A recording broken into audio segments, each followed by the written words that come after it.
Hello, I'm Archbishop Christopher Coyne, and you are watching Coffee with the Archbishop. And joining me today is our production video specialist, Mr. Zach Wehner. How do you take your coffee? Black. Okay. Just regular black.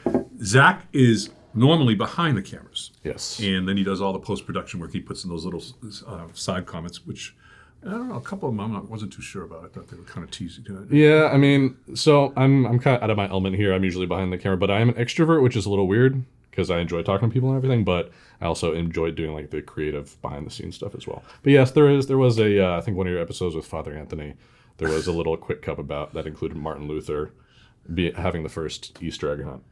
I saw that. And then there's a couple ones that I did fact check you, so I apologize for that. Well, I'm not always ready, with everything like that. Yeah. So you have a Notre Dame shirt on, but that's obviously not Notre Dame University because you went to Franciscan University of Steuben. Correct. Yeah, I went to Franciscan, graduated a bunch of years ago, but my wife's family, they're all Notre Dame people. Actually, half their family is Purdue, half their family is Notre Dame. Oh my God, mixed marriage. Yeah, when I married into the family, I took on the Notre Dame. It's like that television commercial where the kid shows up with the Duke shirt, and they're all NC State. Mm-hmm. They're all NC guys, and all of a sudden they say, "Okay, that's the end of that." You date my daughter. And I grew up without a college team, really. Yeah, I grew up in Worcester, Massachusetts. Okay. So, but growing up there, I didn't grow up with UMass or anything. My dad went to Springfield College, but adopted Notre Dame as when I got married. Okay, now, so how did you get into this work? Let's see. So at Franciscan, I majored in communications, radio, TV. And then right out of college, I started working at ORTV for 8 years. And then I got the job here. So, but I've always loved doing video work. I actually started doing voiceover work in high school. Okay. And then just got into video work slowly and realized I had a real knack for it in later high school and then especially into college. Okay. So for our audience out there, let's talk about all of the different things that you do. You are the video person for the Archdiocesan Appeal, and then you also do a lot of after this, we're going to tape a quick 2-minute video that I need to do for the Catholic Nurses Association, which I'm going to send to them. And we I usually do about 2 of those a month, and so we just say, let's set up or something like that. I mean, kind of walk our audience through all of the besides the appeal, besides of course this and other things. Yeah, so obviously, like you said, big. The 10+ minute appeal video for the kickoff. That's our big project that happens at the beginning of the year.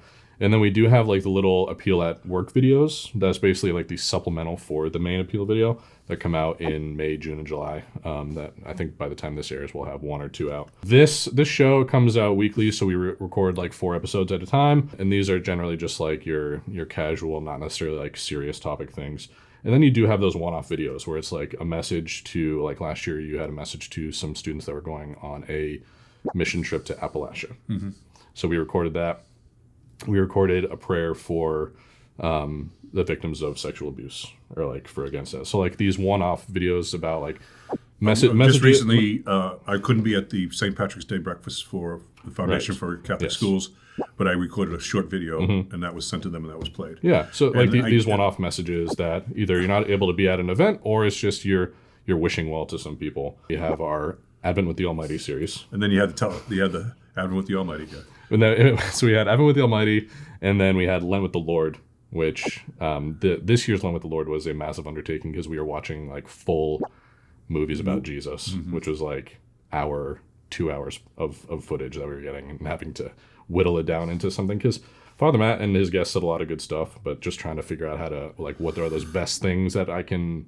Yeah. Now we try and keep these segments up to 10 minutes, but often it shows in terms of the use of the media and the videos on camera that are being put onto digital and streamed, that you get good engagement for the first 3 or 4 minutes.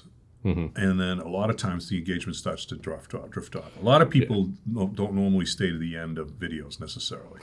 I mean, you even have on certain platforms, you have the amount of 30-second views that you get. That's how they really base off. It's 30-second, 1 minute, 3-minute views. Because there is a major drop off after even a minute of viewing. So, I mean, it's good to see for analytics perspectives and what works, what doesn't work. A lot of the videos with Father Matt, a lot of the videos with Father Anthony do really well. I think most of the people who watch these tend to take it to the end because they're coming to. They're not casual viewers. They come because they like the Coffee with the Archbishop segments and they watch them. Yeah. And so they tend to watch them to the end. It's the casual viewer who just happens to see, oh, what's this guy? Who's this Archbishop? And then they might watch us for 2 minutes or 3 minutes and say, Right. okay, now I got something else to do. Yeah, because it does show up on people's YouTube feed just natively or whatever. Yeah. On Facebook, it's a little bit more decided where it shows up for people, but on YouTube it could show up on your algorithm, no problem. Okay. So we set this up and we have all the cameras set up and we have all the lights set up and we do all that. And then you get the raw footage. So what happens once you bring the raw footage over to your office with your computer and everything?